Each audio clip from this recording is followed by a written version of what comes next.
Avez-vous déjà vu une personne naturellement bienveillante devenir soudainement inaccessible? Cette transformation silencieuse est l'une des dynamiques humaines les plus puissantes et les moins comprises de notre époque. Contrairement aux explosions dramatiques ou aux confrontations directes, cette métamorphose se produit dans l'ombre, sans avertissement, et ses effets sont absolument dévastateurs pour ceux qui en dépendent. Aujourd'hui, nous allons explorer pourquoi une personne empathique qui atteint ses limites devient plus redoutable que n'importe quel manipulateur n'aurait pu l'anticiper. Cette réflexion trouve son inspiration dans les principes de Dale Carnegie, non pas dans un esprit de vengeance, mais dans une quête de clarté et de compréhension. Carnegie nous a enseigné que les relations humaines suivent des lois psychologiques précises et que comprendre ces mécanismes nous permet de naviguer plus efficacement dans nos interactions sociales. Aujourd'hui, nous appliquons cette sagesse à une situation particulière, le moment où la bonté rencontre ses limites naturelles. L'empathie n'est pas une ressource infinie. Comme un puits qui se tarit après des années de puisage excessif, la capacité d'une personne à donner, comprendre et excuser a ses limites biologiques et psychologiques. Cette réalité dérange notre vision idéaliste des relations humaines, mais elle demeure fondamentalement vraie. Les personnes empathiques possèdent une capacité naturelle à percevoir et absorber les émotions d'autrui, ce qui les rend précieuses dans notre société, mais aussi vulnérables à l'exploitation. Le processus qui mène une personne empathique à bout suit un schéma prévisible. Au début, elle donne généreusement de son temps, de son attention et de son énergie émotionnelle. Elle excuse les comportements problématiques, rationalise les incohérences et trouve des justifications pour les actions blessantes d'autrui. Cette phase peut durer des mois, voire des années, créant une dynamique relationnelle où l'autre partie s'habitue à recevoir sans donner en retour. Cependant, chaque interaction coûteuse laisse une trace. Chaque demande excessive, chaque manipulation subtile, chaque moment où la générosité est prise pour acquise, s'accumule dans un registre mental inconscient.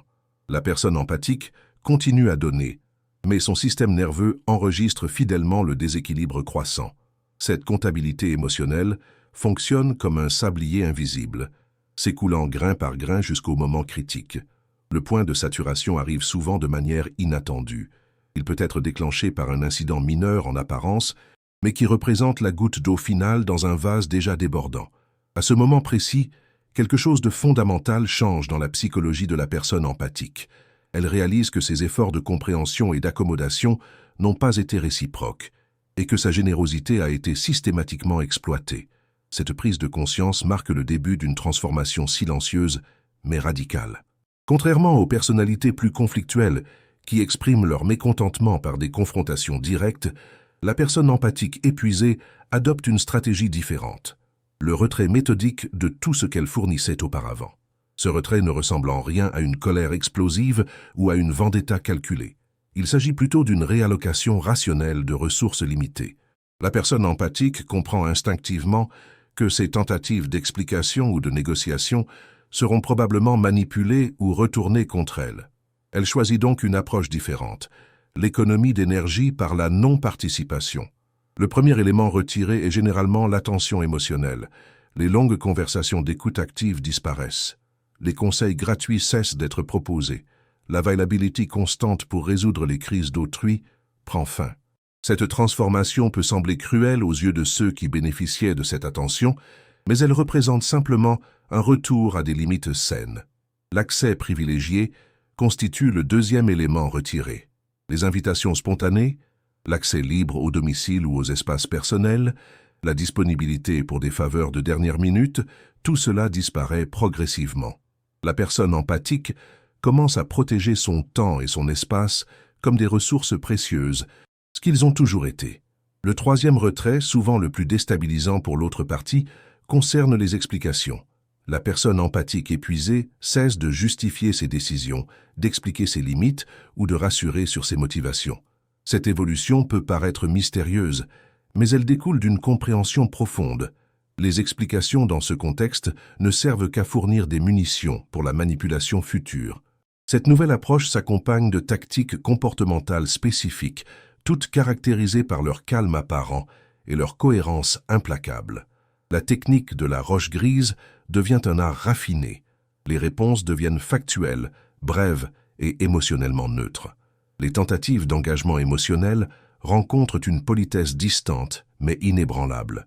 Les décisions importantes sont désormais communiquées par écrit, éliminant les possibilités de déformation ou de négociation émotionnelle.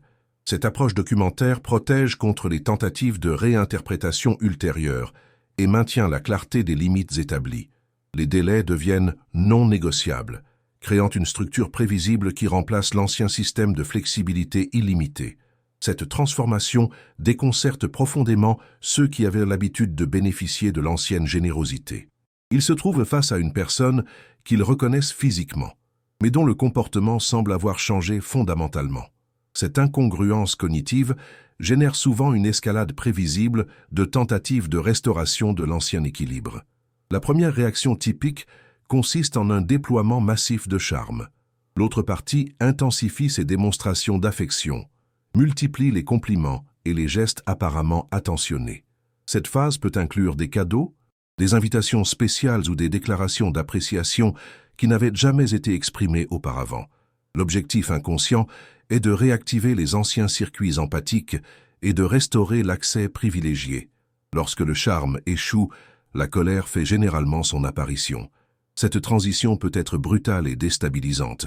Des accusations d'ingratitude, de froideur ou de changement inexplicable de personnalité commencent à fuser. Cette phase révèle souvent la vraie nature de la relation antérieure, démontrant que l'appréciation exprimée était conditionnelle au maintien des avantages.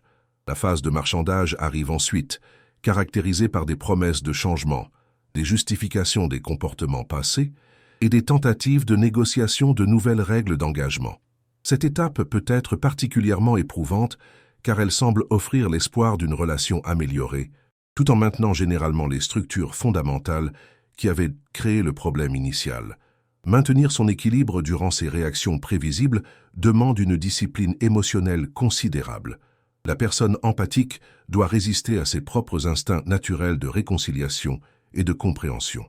Elle doit accepter d'être perçue comme difficile ou changeante tout en maintenant sa nouvelle approche protectrice. Cette période teste sa résolution et sa capacité à privilégier son bien-être à long terme sur le confort relationnel immédiat. L'efficacité de cette approche réside dans sa nature non conflictuelle. Il devient difficile de critiquer quelqu'un qui reste poli, respectueux et cohérent dans ses limites. L'absence d'engagement émotionnel dramatique prive l'autre partie des leviers habituels de manipulation. Cette nouvelle dynamique force une réévaluation complète de la relation et de sa valeur réelle. Cependant, cette transformation ne doit pas être comprise comme une fin en soi, mais plutôt comme une phase de protection nécessaire.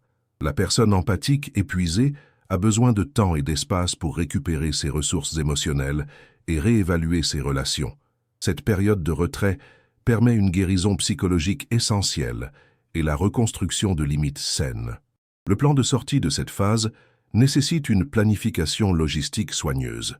Dans les situations où la séparation physique ou professionnelle devient nécessaire, chaque détail doit être anticipé. Les témoins appropriés doivent être informés, les itinéraires alternatifs planifiés et les soutiens psychologiques mis en place. Cette préparation méthodique reflète la gravité de la transformation en cours. L'aspect le plus remarquable de cette dynamique reste son caractère silencieux et implacable. Contrairement aux conflits ouverts qui permettent la négociation et le compromis, cette forme de retrait crée une nouvelle réalité relationnelle sans possibilité de retour au statu quo antérieur. L'ancienne générosité illimitée ne reviendra pas, car elle a été remplacée par une version plus mature et protégée de la bienveillance. Cette évolution ne représente pas une perte d'empathie, mais plutôt sa maturation. La personne empathique apprend à diriger sa compassion de manière plus sélective et durable. Elle développe la capacité de maintenir sa bienveillance naturelle, tout en protégeant ses ressources personnelles.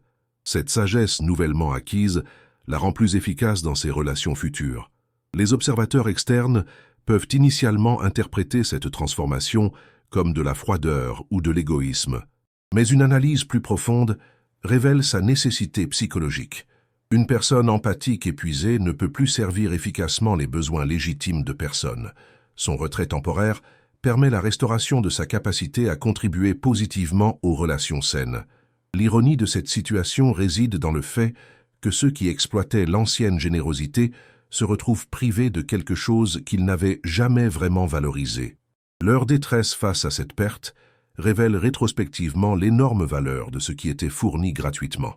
Cette prise de conscience arrive souvent trop tard pour réparer la relation originale.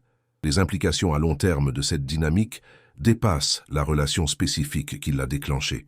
La personne empathique développe une nouvelle compréhension de sa propre valeur et de la nécessité de maintenir des limites saines. Cette leçon influence toutes ses relations futures, créant un standard plus élevé pour l'investissement émotionnel mutuel. Cette transformation illustre un principe fondamental de la psychologie humaine. Même les traits de personnalité les plus positifs ont leurs limites naturelles. L'empathie illimitée n'est pas soutenable, et sa protection devient un acte de survie psychologique. Reconnaître cette réalité permet de créer des relations plus équilibrées et durables. La société contemporaine a tendance à glorifier le sacrifice de soi et la disponibilité émotionnelle constante, particulièrement chez certains types de personnalités. Cette attente irréaliste crée des situations où les personnes naturellement généreuses s'épuisent en servant les besoins d'autrui sans reconnaissance ou réciprocité. La transformation décrite ici représente une correction nécessaire de ces déséquilibres. L'aspect le plus puissant de cette dynamique reste sa nature préventive pour l'avenir. Une fois qu'une personne empathique a vécu cette transformation, elle développe une sensibilité accrue aux signes précurseurs d'exploitation. Elle apprend à établir des limites préventives plutôt que correctives, protégeant ainsi ses relations futures de ces déséquilibres destructeurs. En conclusion, comprendre cette dynamique bénéficie à tous les types de personnalités. Pour les personnes empathiques, cela valide l'importance de maintenir des limites saines et reconnaît la légitimité de leur épuisement émotionnel. Pour ceux qui bénéficient de la générosité d'autrui, cela souligne l'importance de la réciprocité et de la reconnaissance dans les relations humaines. Cette transformation silencieuse représente l'une des forces les plus puissantes dans les dynamiques relationnelles contemporaines. Elle opère sans fanfare ni confrontation, mais ses effets sont absolument définitifs. Comprendre ce processus nous permet de créer des relations plus équilibrées, plus durables et ultimement plus satisfaisantes pour toutes les parties impliquées. La semaine prochaine, nous explorerons comment reconstruire un réseau social sain après avoir vécu cette transformation. Nous examinerons les stratégies pour identifier les relations authentiquement réciproques et créer de nouveaux liens basés sur le respect mutuel et l'équilibre émotionnel.